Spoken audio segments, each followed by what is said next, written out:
aí, com a graça de Deus, transmitindo aqui pela Igreja Presbiteriana de Manaus. Então, irmãos, vamos orar e darmos início ao estudo desse livro. Senhor Deus, pedimos que a tua graça e a tua misericórdia sejam sobre as nossas vidas. Que o teu Espírito venha sobre nós e abra nossa mente, abra o nosso entendimento e atinja profundamente e de forma impactante a nossa alma, o nosso ser, de forma a sermos transformados pelo poder da tua palavra, Senhor. Que tu faças algo de sobrenatural nas nossas vidas nesta manhã, no nome de Jesus. Amém. Muito bem, irmãos. Vamos começar então o nosso estudo de hoje no livro de Zacarias. Tudo que eu falei na aula passada sobre o livro de Ageu encaixa perfeitamente no livro de Zacarias. Vamos ver o porquê. Primeiro, o autor do livro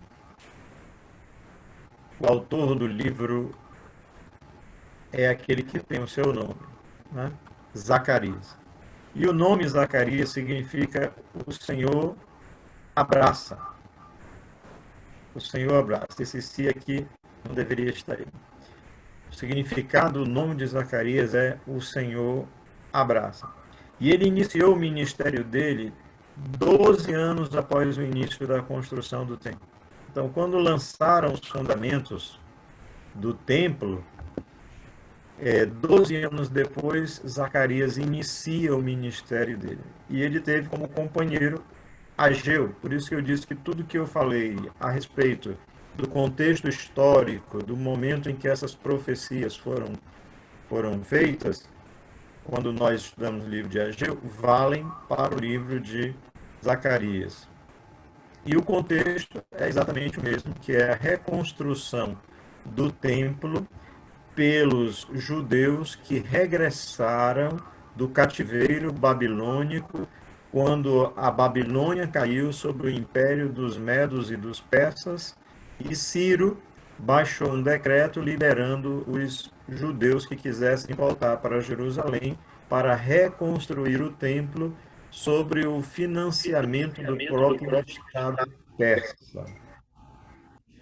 Bom, aqui, irmãos, estamos o esboço do livro de Zacarias. Nós temos que lembrar que Zacarias está profetizando no momento histórico em que o povo de Israel havia acabado de retornar para Judá, para reconstruir a nação. Cerca de mais de 46 mil pessoas retornaram. Eles estão morando em Jerusalém, em Judá, e eles estão com a incumbência de reconstruir o templo. O templo, eles construíram o altar do Senhor, lançaram os fundamentos do templo, e quando foram construir o templo, houve uma represália por parte dos samaritanos, que enviaram cartas ao imperador na Pérsia, e o imperador mandou paralisar a obra. E essa obra ficou parada por 15 anos. 15 anos. Então Deus levanta Ageu e depois levanta Zacarias para falar primeiro ao governador, que era Zorobabel, segundo ao sumo sacerdote, que era Josué, e terceiro ao povo, para que eles recobrassem a disposição de construir o templo. Porque o povo havia se acomodado, haviam se voltado para eles mesmos, para a construção das casas deles, mansões, casas bem confortáveis, enquanto o templo estava em ruína. Então Deus, nesse contexto, levanta Ageu e levanta Zacarias para ir ao governador, para ir ao sumo sacerdote, para ir ao povo e incentivá-los a recomeçarem a construção do segundo templo, que havia sido destruído por Nabucodonosor no ano de 586 a.C. Então nós estamos agora no ano 520 a.C. Então aqui estamos com o esboço do livro. E o livro de Zacarias tem 14 capítulos. São capítulos pequenos, que é importante que você leia. E ele tem duas grandes divisões. A primeira vai do 1 ao 8 e a segunda vai do 9 ao 14. A primeira divisão, do capítulo 1 ao capítulo 8, ele vai trazer visões sobre o momento presente lá, sobre aquele momento presente, sobre o ano de 520 a 580. São mensagens que têm endereço certo, que têm uma data, que têm uma marcação temporal, nós vamos ver isso. Mas a segunda parte do livro, que vai do 9 ao 14, ele vai falar sobre visões futuras. Visões que trazem, trazem um olhar para o futuro. Um olhar que vai alcançar a primeira vinda de Jesus e a segunda vinda de Jesus. Dos capítulos 9 ao 14, não há nenhuma marcação histórica, nenhuma marca temporal, ele não diz quando aquilo estará acontecendo. Então, é duas partes do livro muito interessantes. A do capítulo 1 ao capítulo 8, com datas, dizendo isso aqui aconteceu no segundo ano de Dario, isso aqui aconteceu no quarto ano de Dario, isso aqui aconteceu no nono mês, isso aqui aconteceu no 11º mês, mas do 9 ao 14 não há marcação nenhuma. São profecias que se propagam para o futuro, que entram no período de Jesus, na sua primeira vinda, e se avançam até chegar à segunda vinda, até chegar à consumação de todas as coisas. Então, um livro muito, muito impactante. E boa parte das citações desse segunda parte do livro, que é do 9 ao 14, cumpriram-se em Jesus e são citadas no Novo Testamento pelos autores dos evangelhos. Então, nessa primeira parte do livro, ele abrange um período que vai de 520 a 518. E na segunda parte, ele vai de 518 até 480, tudo antes de Cristo. Bom, esse período ele abarca desde a Pérsia, desde o Império Persa e chega até o Império Grego, né, na Grécia. Então, o livro de Zacarias cobre desde a ascensão da Pérsia, a queda de Dario I e depois a queda de Assuero, quando a Grécia, então, assume todo o comando ali do Oriente e daqueles países próximos. Se nós percebermos, então, nós vamos ver que o livro de Zacarias cobre um período de 40 anos. Então, é um livro muito, muito cheio de detalhes na sua parte de datação e um livro que abrange um período bem grande da história de Israel, principalmente daqueles que retornaram do cativeiro babilônico.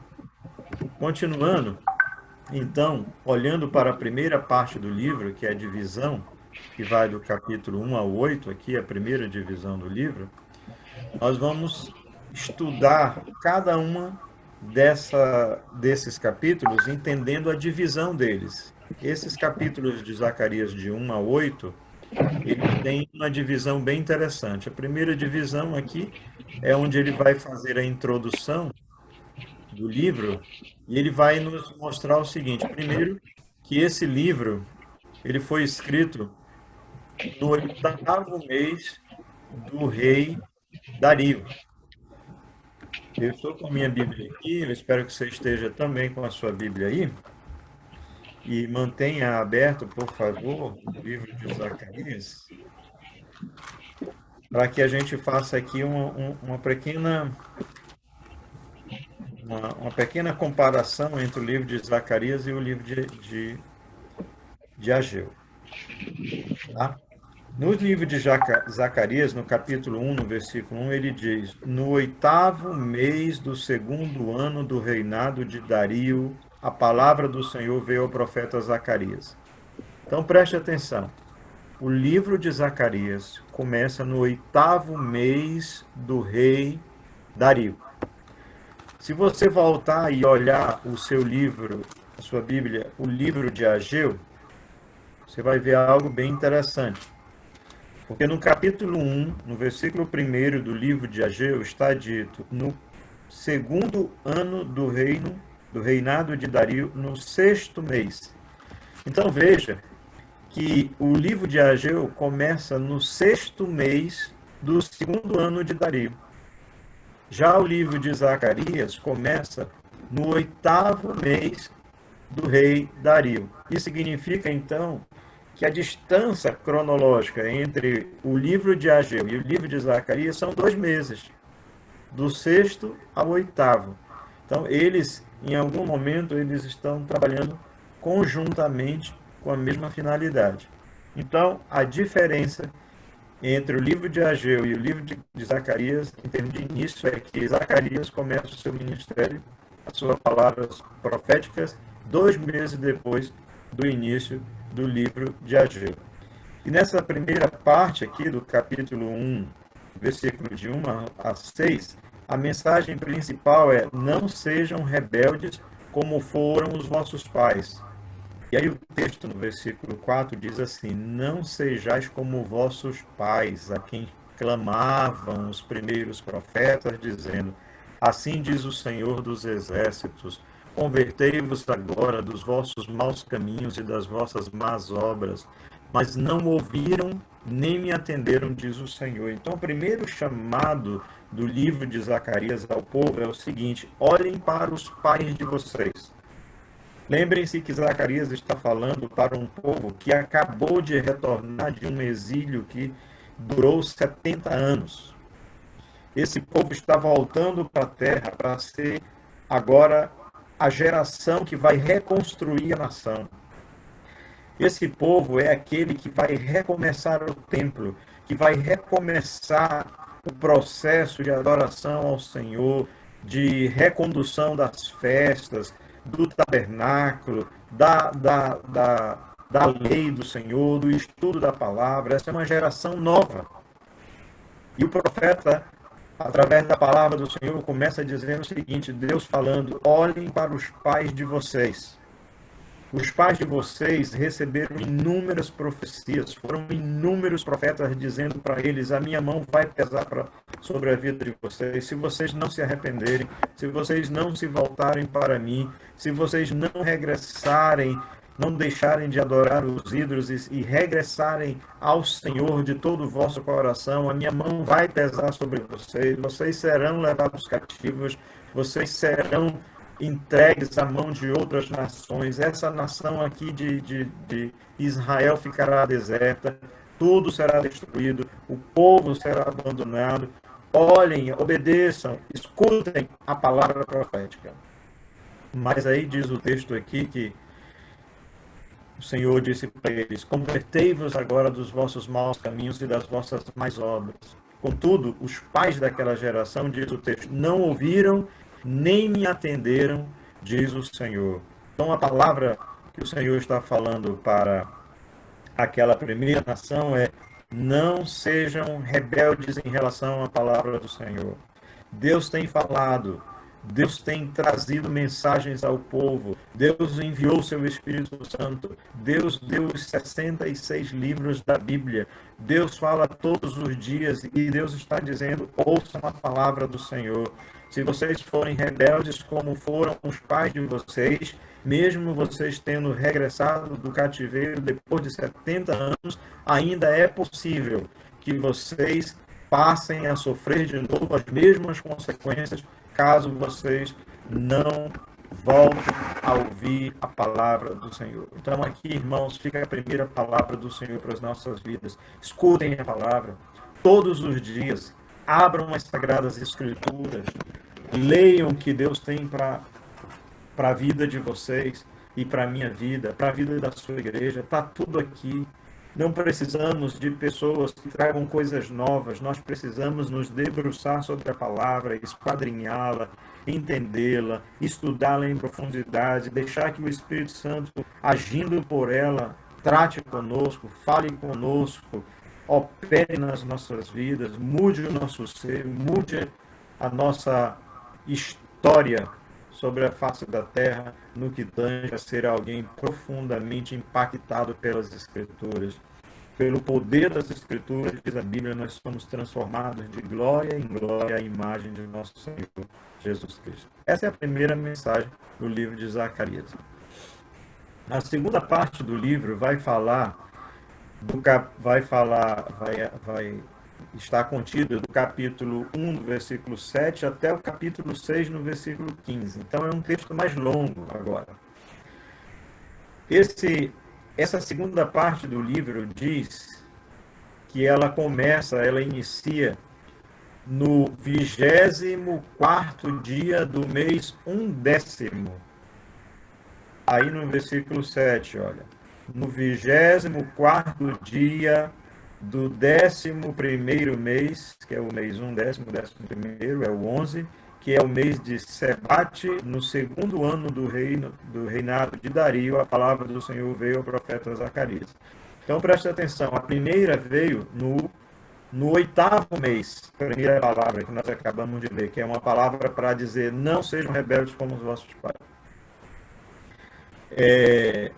Na segunda, veio no 11º mês. Então, nós temos aí 3 meses de diferença daquela primeira mensagem para esse segundo bloco de mensagens do livro de Zacarias.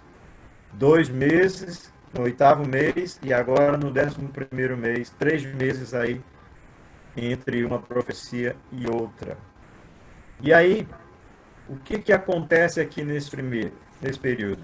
No capítulo 1, no versículo 8 a 17, a mensagem principal é: Deus vai trazer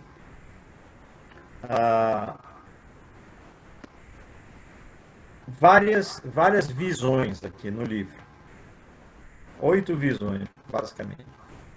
A primeira visão, que está contida nos versículos de 8 a 17 do capítulo 1, fala sobre uma patrulha de cavalos de 4 cores. É um cavalo vermelho e atrás desse cavalo vermelho tem mais 3 cavalos. Um deles também é vermelho, um outro é cor de ouro e um outro é branco. O cor de ouro aí, amarelado, são os baios. E o texto diz: tive de noite uma visão. Versículo 8. Tive de noite uma visão, e eis um homem montado num cavalo vermelho. E ele estava parado entre as murteiras que havia num vale profundo. E atrás dele se achavam cavalos vermelhos, baios e brancos. Nessa visão, esses cavalos, eles estão patrulhando toda a terra de Judá, ou toda a terra, do modo geral. Eles estão olhando, eles estão observando, e cada um deles tem um significado especial, não é? Que se dá para perceber pela questão das cores. Vermelho, geralmente atrelado à morte, sangue, não é? O ouro, que é o amarelo, às vezes lá no Apocalipse vai ter a ideia de morte, e o branco geralmente no envolvimento de santidade. A segunda visão está do versículo 18 ao 21, que vai falar sobre 4 chifres. Chifres na Bíblia, no Antigo Testamento, é símbolo de poder. Então, quando ele fala de 4 chifres, ele está falando de 4 poderes. Esses poderes foram dados a 4 nações. Essas nações foram as que dispersaram Judá, Israel e Jerusalém. Ou seja, foram as nações que levaram tanto Israel como Judá para o cativeiro. Então, essa mensagem, essa segunda visão, vai falar sobre essas 4 nações. Aí a gente tem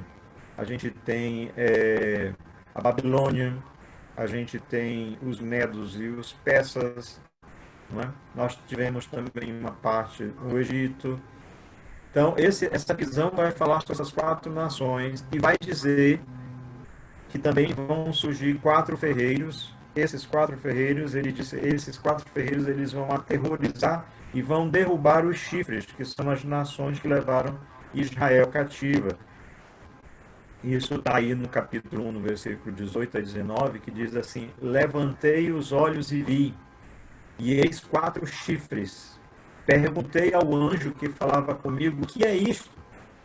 E ele me respondeu: são os chifres que dispersaram a Judá, a Israel e a Jerusalém. Então, esses chifres foram as nações que dispersaram. E os ferreiros, que vão aparecer logo em seguida no texto, são aqueles que destruíram essas nações, que destruirão essas nações.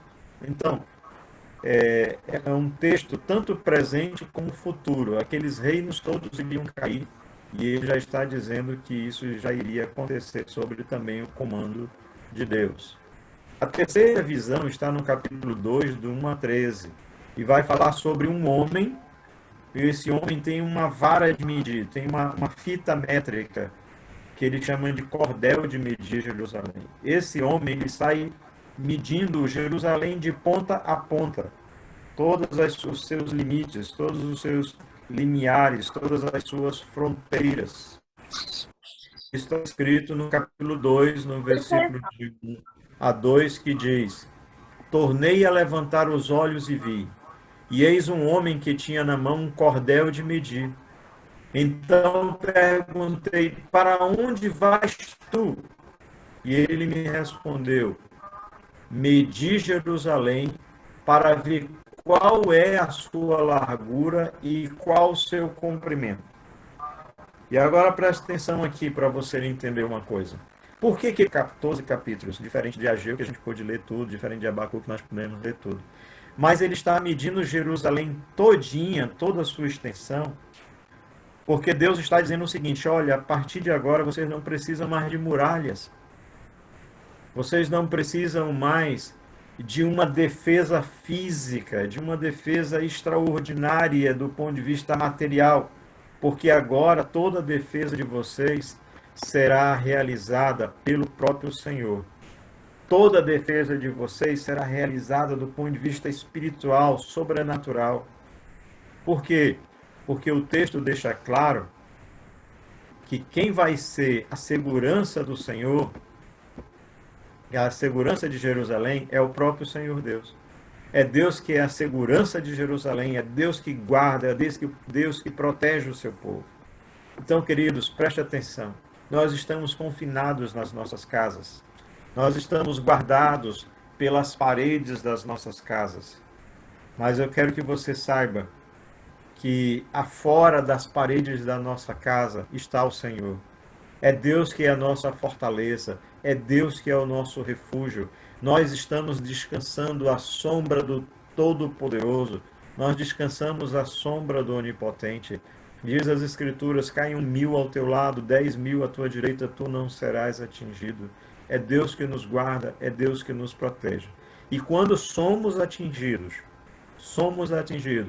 debaixo da orientação, da graça, da misericórdia de Deus. Quando Jó contrai um câncer de pele, ele o contraiu sobre a orientação, determinação e limites que Deus estabeleceu ao próprio Satanás para a vida de Jó. Então aqui Deus está dizendo: manda alguém para medir, porque agora as muralhas da nação, a segurança do povo, que vai impedir que vocês sejam levados cativos, já não é mais as muralhas enormes de Jerusalém, mas é o próprio Deus que vai guardá-los, que vai protegê-los. A quarta visão do livro está no capítulo 3, do verso de 1 a 4, e vai falar sobre a acusação de Satanás e a purificação de Josué.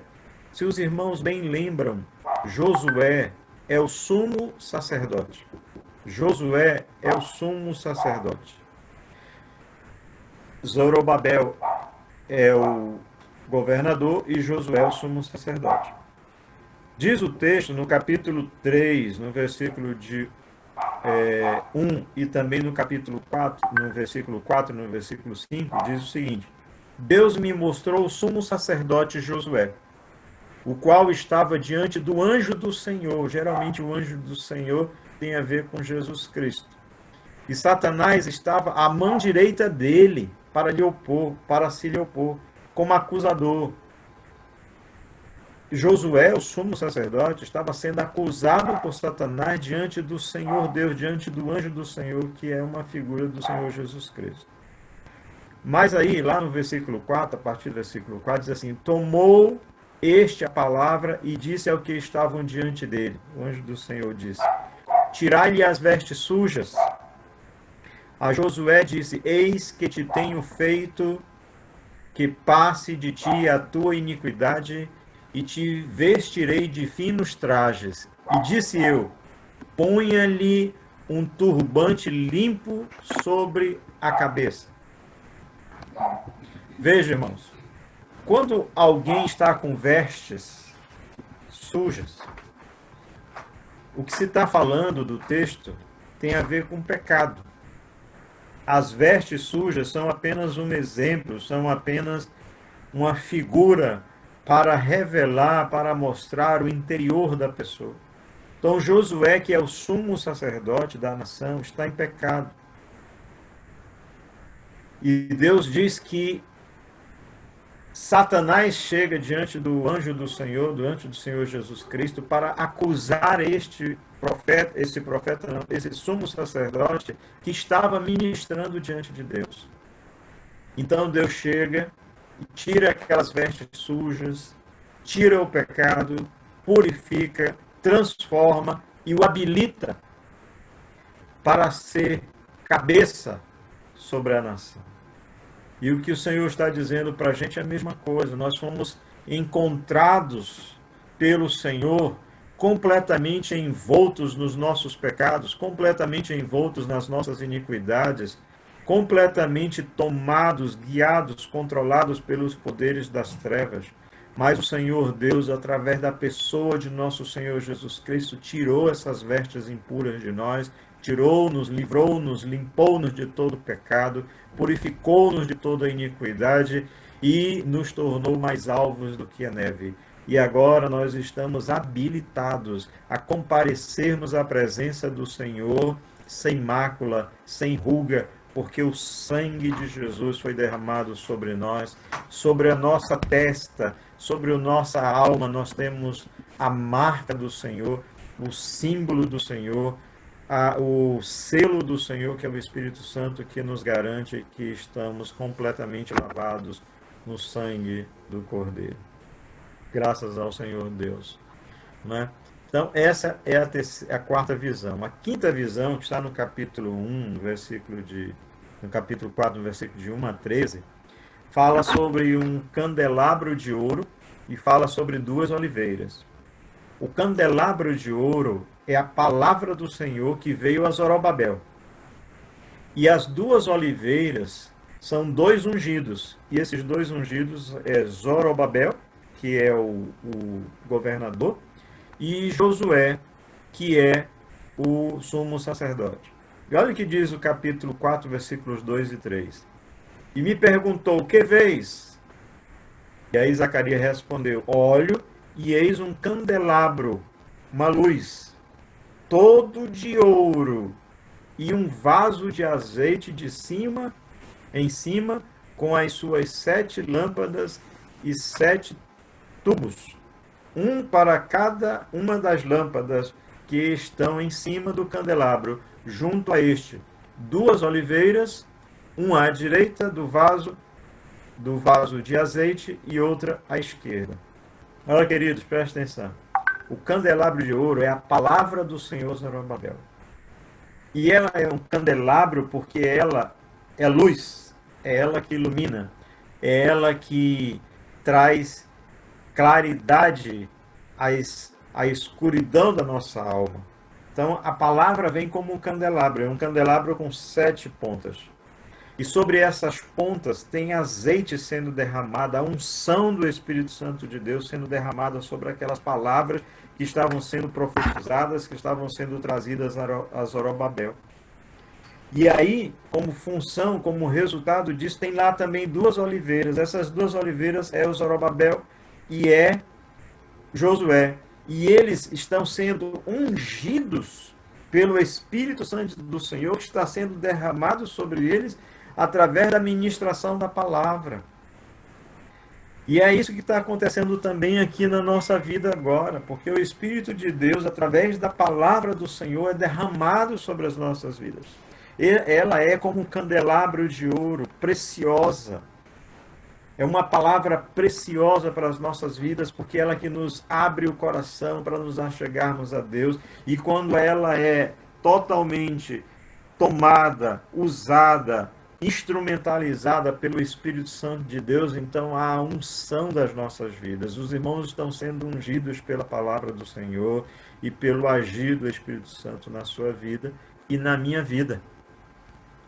Que coisa impressionante, irmãos, como Deus manda a sua palavra para transformar o nosso ser. A sexta visão, está no capítulo 5, versículo de 1 a 4, fala sobre um rolo voante. Esse rolo voante, o texto interpreta como sendo a maldição sobre toda a terra, e aí a gente pensa todas as nações, quando ele fala de toda a terra, pode ser também toda a terra como nação de Israel. E esse rolo volante, né, essa escritura que está passando sobre toda a nação, ela é responsável pela expulsão dos ladrões e dos que juravam falsamente, ou seja, a partir da passagem desse rolo vai sendo revelado a iniquidade do povo, vai sendo revelada a iniquidade da nação, e esse rolo, à medida que ele vai passando por todos os lugares, a palavra vai sendo anunciada, vai sendo transmitida, a gente tem aí a mudança da nação, porque ela tem retirada de sobre ela a iniquidade, os ladrões, a falsidade, a iniquidade, o pecado. Capítulo 5, versículo 1 diz: Tornei a levantar os olhos e vi, e eis um rolo voante. Um rolo é um livro, um escrito. E a palavra também passando e limpando e purificando e denunciando o pecado do povo. É isso que a palavra de Deus faz, denuncia, nos confronta, revela o mais íntimo do nosso ser e traz claridade a profundezas abissais da nossa alma, revelando quem nós somos e aquilo que desagrada ao Senhor. A sétima visão está no capítulo 5, no versículo de 5 a 11, e fala sobre um efa, que é uma medida, e uma mulher que sai desse efa. E o próprio texto, o anjo traduz e diz que o efa é a iniquidade e que a mulher que sai dele é a impiedade. Olha o que diz o versículo 6 até o 8. Diz: Eu perguntei, que é isto? E ele me respondeu: É um efa que sai. Disse ainda: Isto é a iniquidade de toda a terra. Eis que foi levantada a tampa de chumbo, e uma mulher estava sentada dentro do efa, dentro dessa coisa de medir. E prosseguiu o anjo: Isto, a mulher, é a impiedade. Então, a gente vê aqui que na sétima visão, Deus está revelando a iniquidade do povo, está revelando a impiedade da nação. Não é? O efa tem a ver com a medida, tem a ver com justiça, tem a ver com você fazer a coisa de forma correta. E aqui o texto está revelando, está mostrando que a nação, ainda, mesmo tendo regressado de um cativeiro de 70 anos, ainda não se desvencilhou, ainda não se livrou da sua própria iniquidade, e Deus, através da palavra, está revelando a iniquidade da nação, revelando a iniquidade do povo, mostrando que ela ainda era uma nação ímpia e que precisava ser transformada pelo poder de Deus, que era a palavra que estava sendo anunciada. E a oitava visão vai do capítulo 6, versículo de 1 a 15, e ela vai falar sobre 4 carros e cavalos de patrulha também, sobre toda a terra, como todas as nações, ou sobre toda a terra, como a terra de Judá. E também vai falar nessa visão ainda sobre coroas. Essas coroas, uma delas é colocada sobre a cabeça de Josué, que é o sumo sacerdote, dando a ênfase aí à questão do agir de Deus no meio do seu povo. E através disso ele vai trazer um renovo. Olha o que diz o texto, versículo 1. Outra vez levantei os olhos e vi, e eis 4 carros, e esses carros saíam dentre 2 montes, e estes montes eram de bronze. E ele diz: recebe, digo, prata e ouro, e trazes coroas, e põe-nas na cabeça de Josué, filho de Josadaque, o sumo sacerdote. E disse-lhe: assim diz o Senhor dos Exércitos: eis aqui o homem cujo nome é Renovo. Ele brotará do seu lugar e edificará o templo do Senhor. E aí a gente vê a questão de que esses carros de patrulhas que saem aí sobre toda a face ali da terra de Judá, novamente fazendo uma vistoria de Deus em toda a nação, encontra Josué, o sumo sacerdote, e põe-lhe uma coroa e diz que ele será o renovo para aquele povo, porque ele será o responsável pela construção do templo do Senhor. E esse renovo tanto fala sobre Josué, que Josué é a mesma palavra de Jesus no grego, como uma ênfase também já ao Cordeiro, como uma referência a Jesus, que é o renovo da nação de Israel. Então aqui a gente termina as 8 visões do livro de Zacarias, né? E aí, depois dessas 8 visões, ainda estamos naquela primeira parte do livro, da primeira divisão, que vai do 1 ao 8. A gente ainda tem que olhar o capítulo 7 e o capítulo 8. E o que falam esses capítulos aí, 7 e 8? Primeiro, a gente tem que ver que no capítulo 1, capítulo 7, no versículo 8, no capítulo 7,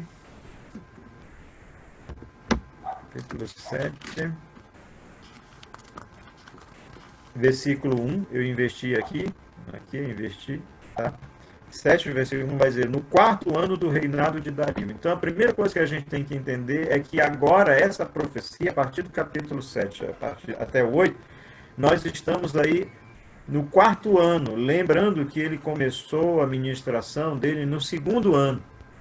Então, a partir do capítulo 7, nós temos 2 anos depois de tudo que se passou do capítulo 1 até o capítulo 6. Tá? Nós estamos agora no 4º ano do reinado de Dario, ou seja, 2 anos depois que ele havia começado o seu ministério lá no capítulo 1. E qual é a mensagem principal? A mensagem é: verifiquem as reais motivações de vocês quando prestam culto ou realizam exercícios religiosos. Aqui é uma palavra impactante, porque ela começa com uma pergunta. O povo que passou 70 anos no Egito, em Babilônia, eles estabeleceram lá um jejum, porque eles precisavam se colocar diante de Deus e pedir que Deus lhes proporcionasse a possibilidade de retornarem e reconstruir o templo e reconstruir a nação. Então, um período da semana, eles faziam um jejum. E agora que eles regressaram, já estão construindo o templo, o povo vai e pergunta para o Senhor, para o sacerdote. Perguntaram aos sacerdotes que estavam na casa do Senhor dos Exércitos e aos profetas. Pergunta é: continuaremos nós a chorar com jejum no 5º mês, como temos feito por tantos anos? Capítulo 7, versículo 3. Continuaremos nós a chorar com jejum, já que agora nós já voltamos, já estamos na terra, já estamos reconstruindo o templo, já não estamos mais sobre aquela condição de servidão lá na terra na nação de Babilônia? Essa é a pergunta. Eu devo continuar buscando o Senhor, já que os momentos agora são outros? Eu devo continuar chorando? Eu devo continuar proclamando, clamando com intensidade, já que agora eu já não estou vivendo mais debaixo daquelas mesmas condições? E aí, irmãos, vem uma palavra muito interessante no capítulo 7, no versículo 8. O profeta vai dizer: a desobediência foi a causa do cativeiro. A palavra do Senhor veio a Zacarias dizendo: assim diz o Senhor dos Exércitos, executai juízo verdadeiro, mostrai bondade e misericórdia, cada um a seu irmão, não oprimas a viúva, nem ao órfão, nem ao estrangeiro, nem ao pobre, nem intentem cada um em seu coração o mal contra o seu próximo. Isso significa o quê? Que essa atitude deles aqui, que estavam orando, que estavam buscando, na verdade, havia um clamor ao Senhor, mas as atitudes deles eram contraditórias àquilo que eles faziam. O texto diz que eles jejuavam não eram para o Senhor, que eles jejuavam era para si mesmos. O texto vai continuar dizendo isso. Então fica aqui essa palavra. Meu irmão, minha irmã, o que Deus está olhando para nós não é o que você faz, não é você ir à igreja, não é você abrir a Bíblia para ler todos os dias, não é você tirar um tempo para orar. O que Deus está mostrando é que mais do que as suas atitudes religiosas tem que estar à disposição do coração. Por que que você para ler? Por que que você para orar? Por que que você tira tempo para ir à igreja? Por que que você tira tempo para jejuar? Não é o que você faz, mas sim a motivação com as quais você faz essas coisas. Então aqui a gente tem uma nação que orava, que clamava, que chorava, que jejuava. Mas Deus diz aqui, logo em seguida, que na verdade eles oprimiam, eles não faziam juízo, eles não usavam de bondade, não usavam de misericórdia. As viúvas, os órfãos, os estrangeiros, os pobres, todos eles eram esquecidos. Em outras palavras, era uma religiosidade apenas de aparência. Então é possível viver um cristianismo sem Cristo. É possível se orar sem ter nenhuma intimidade com Deus. É possível se ler a Bíblia sem ter, na verdade, nenhum discernimento da vontade de Deus para a sua vida. Você fazendo isso apenas de forma religiosa, apenas porque você já se acostumou a fazer, apenas porque todos os domingos você não tem outra coisa para fazer a não ser isso. E se esse relacionamento seu com Deus está estabelecido, está alicerçado apenas naquilo que é religiosidade, sem que isso se revista, sem que isso redunde em uma mudança de vida, em uma mudança profunda na sua vida que gere santidade, intimidade com Deus, então, meu irmão e minha irmã, o jejum não adianta, o choro não adianta, porque na verdade a distância de Deus permanece. Então a ideia é obediência e compaixão, e não apenas religiosidade externa.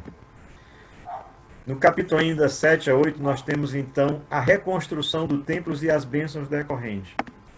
Como o povo ouviu a voz de Deus, como o povo mudou a atitude, como o povo se reconciliou de fato com Deus, como o povo ouviu a palavra de Deus, diferente dos pais deles, olha o que o Senhor fez. Acompanhe comigo nesse texto de Zacarias 8, 9 até o 13.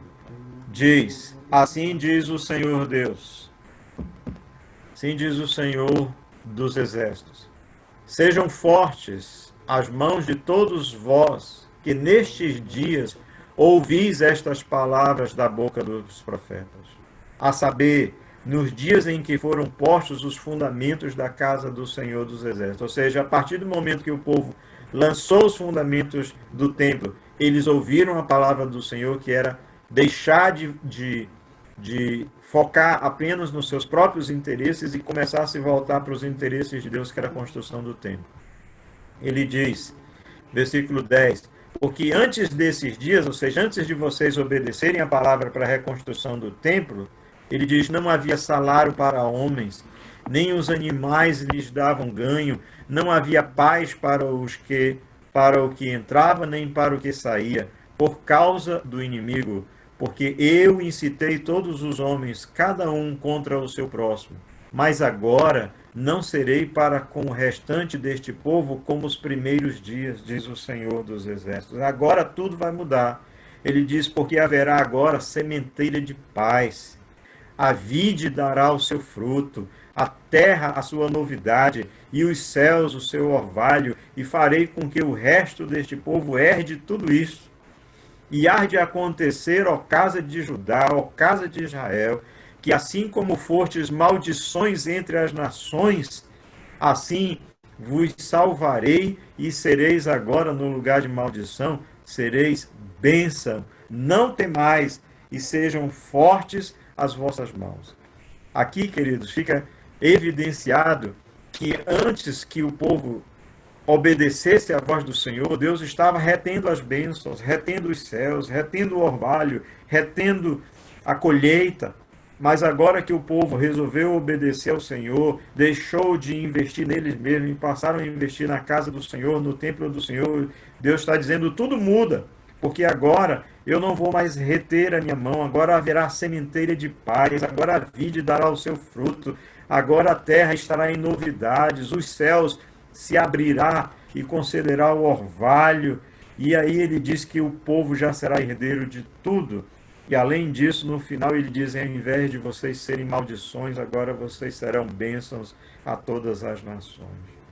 Queridos,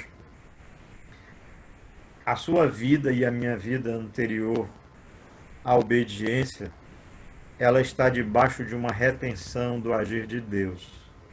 Mas a partir do momento que nós quebrantamos o nosso coração, dobramos os nossos joelhos e obedecemos à voz do Senhor, a sua graça, a sua misericórdia se derrama sobre nós. E nós deixamos de ser aquela pessoa em que a vida estava destruída para ser uma bênção, para ser um instrumento nas mãos de Deus. E tudo aquilo que estava fechado, agrilhoado, aprisionado, que não fazia sentido, que não ia para frente, que não caminhava, é libertado. Deus abre espaço para que as bênçãos cheguem até nós, em nome de Jesus. Pronto. E aqui a gente chega na segunda parte da divisão do livro, que são os capítulos de 9 a 14. Lembrando, os capítulos de 1 a 8, tudo tinha data, lembram? Primeiro ano, o segundo ano, oitavo mês, 11º mês, quarto ano, tudo tinha data. Agora, do capítulo 12 ao 14, não há data, é tudo atemporal. São mensagens proféticas que vão alcançam desde a primeira vinda de Jesus até a segunda. Tá? E dentro desses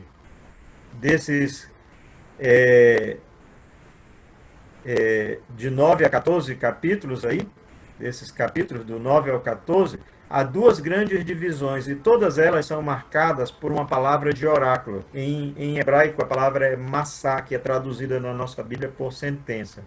Então, se você abrir a sua Bíblia, no capítulo 9, no versículo 1, a primeira palavra que aparece é: a sentença pronunciada pelo Senhor é contra. E se você abrir depois, lá no capítulo 12 de Zacarias, a primeira palavra que aparece também é essa: sentença pronunciada pelo Senhor. Então, elas marcam essas palavras, sentença, massá em hebraico, né, ou oráculo na tradução, deveria ser a tradução, e aqui é traduzido por sentença. Elas marcam as duas grandes divisões dessa parte do livro que vai do 9 ao 14. São sentenças contra, tá? São sentenças que são atemporais, que não estão dizendo quando é que elas iriam se realizar ou iriam se cumprir.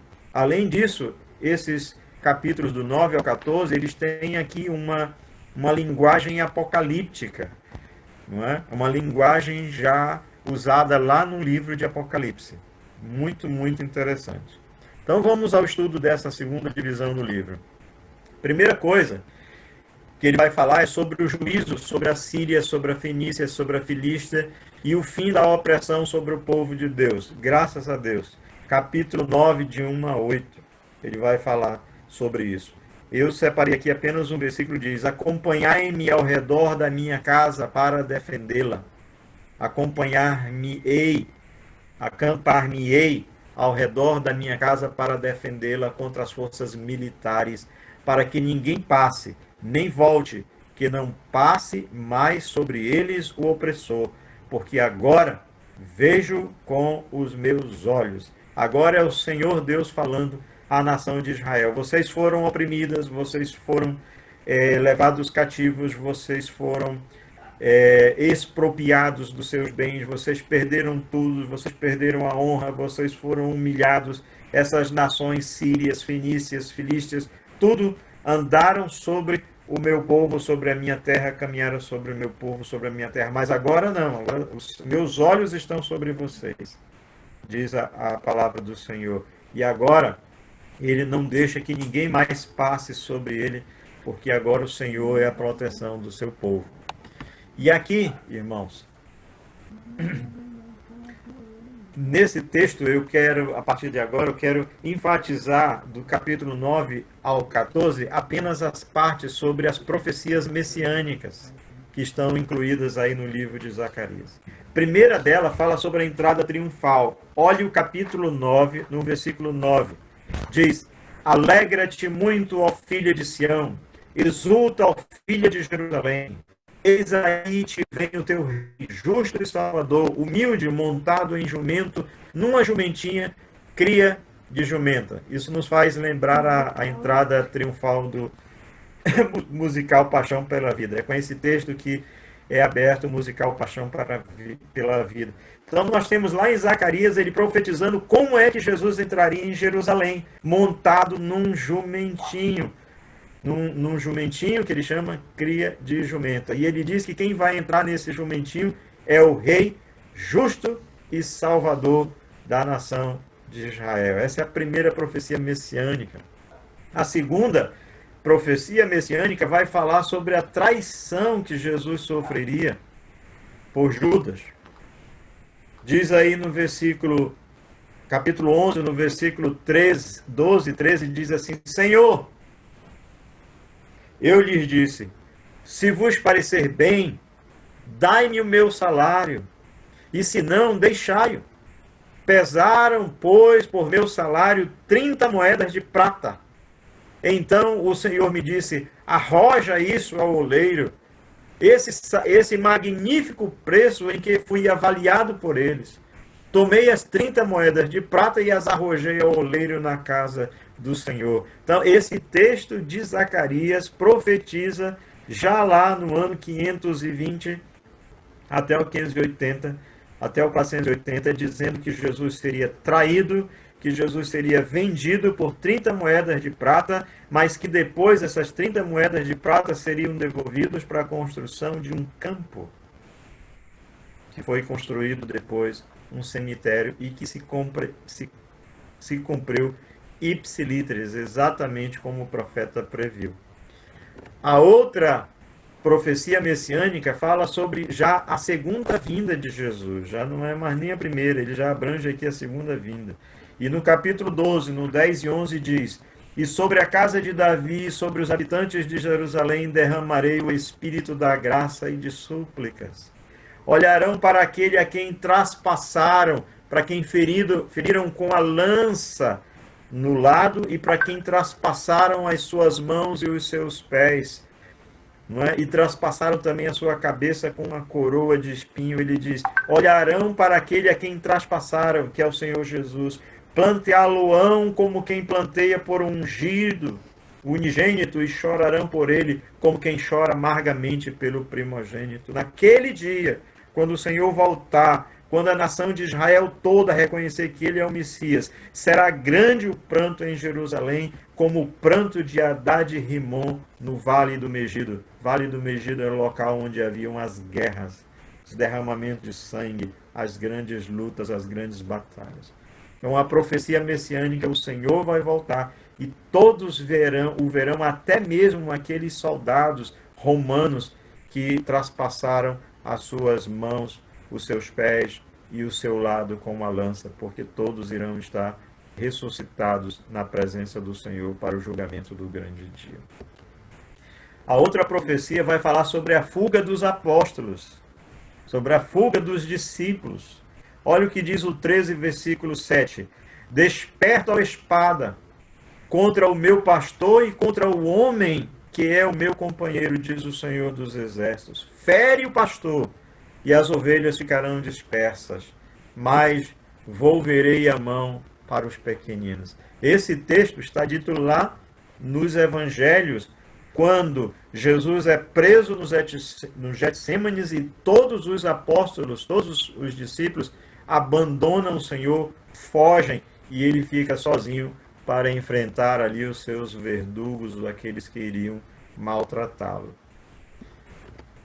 Outra profecia, já no capítulo 4, capítulo 14, versículo 4, também sobre a segunda vinda de Jesus. Ele diz, naquele dia a segunda vinda, estarão os pés de Jesus, sobre o Monte das Oliveiras, que está defronte de Jerusalém para o Oriente.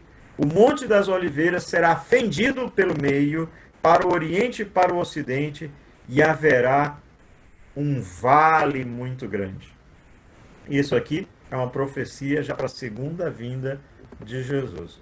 E no capítulo 14, no versículo 9, outra profecia sobre a segunda vinda. Ele diz: o Senhor será rei sobre toda a terra. Naquele dia, um só será o Senhor, e um só será o seu nome. Aleluias. Nós estamos, irmãos, começando a vivenciar os primeiros momentos. A Covid-19, a doença causada pelo coronavírus, é apenas o princípio, é apenas um chuviscar, é apenas um preparar, um surgir aí, um preparar para tudo que nós ainda vamos enfrentar daqui para frente. Com o coronavírus,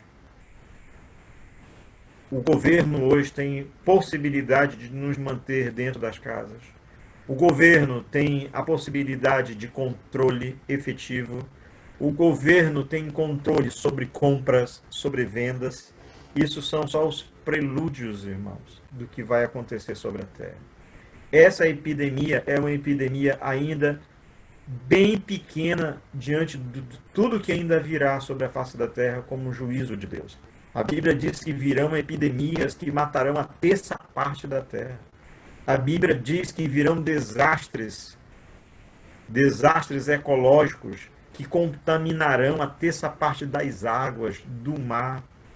A Bíblia fala que acontecimentos catastróficos virão e que matarão a terça parte. Então a humanidade começará a ser dizimada em proporções avassaladoras. E eu não estou querendo aqui ser alarmistas, não. Eu estou querendo ser fiel aos textos das Escrituras que nos falam isso. E o que nós estamos vivendo é só um iniciozinho do nada. Mas os irmãos já estão vendo como será essas fases daqui por diante. Mas nós que cremos no Senhor Jesus temos essa esperança. O Senhor será rei sobre toda a terra. Naquele dia, quando ele voltar, um só será o Senhor. Um só será o seu nome, irmãos, nós estaremos com ele para reinar, para receber juntamente com ele a herança de todas as coisas em nome de Jesus. A outra profecia que está no capítulo 14, versículo 12, também é sobre a segunda vinda e fala sobre todas as nações, a vitória sobre todas as nações. Olha o que ele diz: esta será a paga que o Senhor ferirá, com que o Senhor ferirá todos os povos que guerreiam contra Jerusalém. A sua carne se apodrecerá, estando eles de pé. Apodrecer-lhes-ão os olhos nas suas órbitas, e lhes apodrecerá a língua na boca. Isso é uma peste, irmão. Isso é uma peste. E isso é para muito mais longe ainda. A outra profecia está no versículo 16 do capítulo 14, e que fala sobre o triunfo final do Cordeiro de Deus. Ele diz: todos os que restarem de todas as nações, que passarem por todas essas calamidades, virão contra Jerusalém e virão contra Jerusalém, subirão de ano em ano para adorar o Rei, o Senhor dos Exércitos, e para celebrar a festa dos tabernáculos que festeja a encarnação do Senhor Jesus Cristo.